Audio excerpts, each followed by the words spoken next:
Welcome to student dictation. Dictation 5 second बाद शुरू होगा। Ready start. महोदय, आज हमारे तरीकों से और कार्य संचालन द्वारा परिवर्तन की दिशा में समाज के बढ़ने के उक्त क्रम पर संगठित रूप से प्रहार किए जा रहे हैं। कभी कभी मुझे लगता है कि सही उद्देश्यों का भी इस्तेमाल गलत तरह से किया जाता है, जिससे बृहत्तर उद्देश्यों पर प्रहार किया जाए, और इस पर आपको अपने विचार विमर्श के दौरान ध्यान देना चाहिए। काम की बेहतर व्यवस्था का बड़ा महत्व है। इसके लिए अधिक उपयुक्त वेतन आवश्यक होता है। साथ ही काम का स्थान, कमरे आदि भी साफ सुथरे होने चाहिए। लेकिन जो लोग साथ साथ काम करते हैं, श्रमिक प्रबंधक तथा किसी परियोजना में या कारखाने में काम करने वाले अन्य लोग, उनमें अच्छे संबंध होना आवश्यक है तथा यह शायद अन्य सभी बातों से ज़्यादा महत्वपूर्ण है। मुझे आशा है कि यह बैठक, ऐसी विचार गोष्ठियाँ और सम्मेलन इस प्रकार से काम के लिए बेहतर वातावरण को संभव बनाएंगी। सरकार को काफ़ी कुछ करना है और वह करेगी भी। हालांकि आज हमारे यहाँ की स्थिति में ऐसा करना हमेशा ही सरल नहीं होता। यह कहना सरल है कि हम ऐसा करेंगे। नीति संबंधी निर्णय भी सरलता से लिया जा सकता है, लेकिन किसी निर्णय को समुचित ढंग से लागू कर पाना बहुत कठिन होता है। मैं यह बहाने की खोज के लिए नहीं कह रही हूँ, क्योंकि कठिनाइयाँ हों तो उन पर विजय पानी ही होती है और हम ऐसा करने के लिए कृत संकल्प हैं। लेकिन आपको पता होना चाहिए कि अमुक कठिनाइयाँ हैं और उन पर विजय पाने के लिए केवल इच्छा करने या वक्तव्य देने से काम नहीं चलता। इसके लिए स्थिति को समझना और दृढ़ निश्चय के साथ आगे बढ़ना होता है, चाहे रुकावटें कितनी ही बड़ी क्यों न हों, कठिनाइयाँ कैसी भी क्यों न हों। सरकार का यही संकल्प है। सार्वजनिक क्षेत्र को बहुत महत्वपूर्ण योगदान करना है। उसे यह काम अपनी उपलब्धियों द्वारा ही नहीं, बल्कि श्रमिकों की भागीदारी की भावना को अनुभव करते हुए करना है।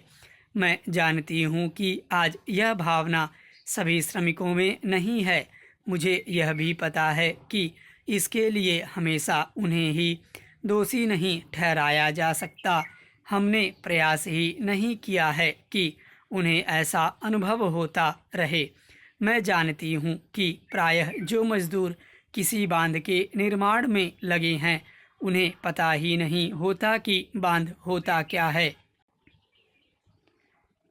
महोदय, हमने ऐसा प्रयास ही नहीं किया कि किसी परियोजना को एक ऐसा संयुक्त उद्यम माना जाए जिसमें उसके निर्माता श्रमिकों, वहां रहने वाले अन्य मजदूरों, वैज्ञानिकों, प्रबंधकों तथा अन्य संबद्ध लोगों को भागीदारी का अनुभव हो। हमने समस्याओं को पुराने कोण से ही देखा है और लोगों को अलग अलग खानों में बांट दिया है। इसलिए ये झूठे विभाजन समाप्त होने चाहिए। हमारे समाज में ऐसे अनेक विभाजन हैं, शायद वे सभी समाजों में होते हैं, लेकिन हमारे यहाँ वे सामान्य से कुछ ज़्यादा ही हैं। ये धर्म के आधार पर, जातियों के आधार पर, भाषा और क्षेत्र के आधार पर पाए जाते हैं। एक व्यक्ति और एक वर्ग को दूसरों से अलग करने वाली अनेक तरह की दीवारें हैं, और इन सब विभाजनों से हमारा राष्ट्र कमज़ोर हुआ है। स्वतंत्रता आंदोलन के दौरान इन विभाजनों का इस्तेमाल हमारी एकता को तोड़ने के लिए किया जाता था। आज भी इन्हें उन लोगों को कमज़ोर बनाने के लिए काम में लाया जाता है जो एक होकर खड़े होना चाहते हैं। जो भिन्न भिन्न जातियों और धर्मों के होते हुए भी एक ही उद्देश्य से प्रेरित हैं। हमें यह सावधानी रखनी होगी कि ऐसे लोगों के समूह को कोई भी कमज़ोर न कर सके। हमें ऐसे वर्गों का और विस्तार करने की कोशिश करनी चाहिए जिससे उनके अंतर्गत हमारे और भी अधिक ऐसे लोग आते जाएं जो एक विशेष उद्देश्य को पूरा करने के लिए कृत संकल्प हों, क्योंकि यही देश के हित में है। इसी से देश मजबूत बनेगा, देशवासी मजबूत बनेंगे, जिनके अंतर्गत कोई एक वर्ग ही नहीं है बल्कि सभी वर्गों के लोग हैं। इसलिए संपूर्ण शिक्षा का अभिप्राय है कि हम केवल अपने अधिकारों के लिए संघर्ष न करें बल्कि यह भी देखें कि हमारे प्रयासों का अल्पसंख्यक समूहों पर क्या असर पड़ेगा। औद्योगिक क्षेत्र सुगठित है, उसकी आवाज़ शक्तिशाली है, उसमें एकता है और इसलिए इसका प्रभाव पड़ता है। लेकिन हमारे देश में बहुत से ऐसे वर्ग हैं जिनकी आवश्यकताएं अन्य वर्गों से कहीं ज़्यादा महत्व की हैं, परंतु उनमें एकता नहीं है। उनकी मांग को प्रस्तुत करने वाला कोई नहीं है और उन्हें शायद पता तक नहीं होता कि उनकी कुछ मांगें भी हैं, लेकिन केवल इसी कारण से उनकी उपेक्षा नहीं की जा सकती। हम यह नहीं कह सकते कि उनकी कोई मांगें नहीं हैं। उपाध्यक्ष महोदय, अगर भारत की आर्थिक व्यवस्था को हम देखें तो यह कहने में कोई त्रुटि नहीं होगी कि कृषि उसका आधार है। किसी भी देश की सामाजिक और आर्थिक स्थिति उस देश की भूमि की उत्पादन शक्ति पर निर्भर रहा करती है। यदि भूमि की उत्पादन शक्ति में कोई कमी हो जाती है तो उस देश की आर्थिक और सामाजिक स्थिति में भी कुछ परिवर्तन आरंभ हो जाता है। कृषि भारत के लिए एक आर्थिक व्यवस्था ही नहीं है, यह एक संस्कृति भी है। जो लोग आंदोलन में विश्वास रखते हैं इनको पता ही होगा कि जितने भी आंदोलन इस देश में होते हैं वे समाज के नाम से, धर्म के नाम से, जाति के नाम से या राजनीति के नाम से होते हैं। ऐसे आंदोलनों में कोई भी समाज शामिल हो, लेकिन कृषि समाज उसमें शामिल नहीं होता है। उस आंदोलन के साथ कृषि समाज की सहानुभूति भी नहीं होती है। इसलिए यदि सभी बातों को ध्यान में रखकर हम देखें तो इस देश के लिए आवश्यक यह होगा कि हमारी संस्कृति की रक्षा के लिए और जीवन प्रणाली की रक्षा के लिए कृषि पर विशेष ध्यान दिया जाए।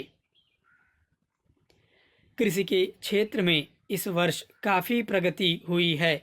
यदि आप 1801 से 1901 तक का काल देखें तो आप देखेंगे कि हमारे देश में 31 अकाल पड़े जिनमें 4 करोड़ लोग मरे, लेकिन आज हमारे खाद्य मंत्रालय ने 100 रुपये मन के भाव पर गेहूं खरीदकर एक भी आदमी को मरने नहीं दिया।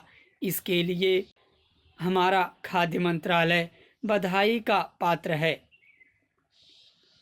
एक बात मैं विशेष रूप से इस अवसर पर कहना चाहता हूँ। आजकल हम लोग मानव शक्ति पर ज़्यादा ध्यान न देकर पूंजी पर ज़्यादा निर्भर रहने की कोशिश करते हैं। आपको याद होगा लगभग 5 दशक पहले मैं जापान की आर्थिक व्यवस्था बिगड़ गई थी, लेकिन वहाँ के 60 लाख काश्तकारों ने कृषि शिक्षा के बल पर इतना अनाज पैदा करके दिखलाया कि आज वे 10 करोड़ आदमियों का पालन पोषण कर रहे हैं। वहाँ पर 30 ऐसे विश्वविद्यालय हैं जिनमें कृषि की शिक्षा दी जाती है, जिनसे 16,000 छात्र प्रतिवर्ष शिक्षा प्राप्त करके निकलते हैं। आज हमारे देश में पर्याप्त कृषि विश्वविद्यालय स्थापित हो चुके हैं। हमारे देश की 120 करोड़ जनसंख्या को दृष्टि में रखते हुए जापान एक बहुत छोटा सा राज्य है, शायद हमारे राजस्थान से कुछ ही बड़ा है। स्टॉप।